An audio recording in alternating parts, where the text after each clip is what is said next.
மீஞ்சூர் ரயில் நிலையம் அருகே சரக்கு ரயிலில் இணைப்பு கொக்கி உடைந்து இன்ஜின் தனியே பெட்டிகள் தனியே கழன்றதால் பரபரப்பு. சென்னை மார்க்கத்தில் சுமார் 2 மணி நேரம் ரயில் சேவை பாதிப்பு. ஆந்திராவில் இருந்து சரக்கு ரயில் ஒன்று சரக்குகளுடன் சென்னை நோக்கி சென்று கொண்டிருந்தது. மீஞ்சூர் ரயில் நிலையம் அருகே சரக்கு ரயில் வந்தபோது 2 பெட்டிகளுக்கு இடையே இருக்கும் இணைப்பு கொக்கி உடைந்து இன்ஜினுடன் ஒரு பெட்டி மற்றும் தனியாக கழன்று சென்று விட்டன.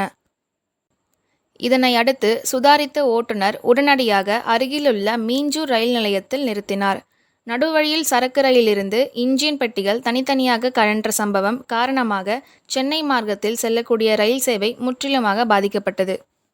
இதனால் கும்மிடிப்பூண்டியில் இருந்து சென்னை செல்லும் மார்க்கத்தில் சுமார் 2 மணி நேரத்திற்கு மேலாக ரயில் சேவை முற்றிலுமாக பாதிக்கப்பட்டது. கும்மிடிப்பூண்டி, பொன்னேரி என புறநகர் ரயில்கள், எக்ஸ்பிரஸ் ரயில்கள் ஒன்றன் பின் ஒன்றாக ஆங்காங்கே நின்றன. தற்காலிக ஏற்பாடாக சென்னையில் இருந்து வந்த புறநகர் ரயில்களை மீஞ்சூர் ரயில் நிலையத்தில் நிறுத்தி அங்கிருந்து சென்னை மார்க்கத்திற்கு திருப்பி இயக்கப்பட்டது. இதனிடையே ரயில்வே ஊழியர்கள் சம்பவ இடத்தில் வந்து கழன்று நின்ற சரக்கு ரயிலை அப்புறப்படுத்தும் பணியில் ஈடுபட்டனர். மாற்று என்ஜின் வரவழைக்கப்பட்டு தனியாக பிரிந்து சென்ற சரக்கு ரயிலுடன் பின்பக்கத்தில் இணைத்து ரயிலை மீஞ்சூர் ரயில் நிலையத்திற்கு கொண்டு வரப்பட்டது.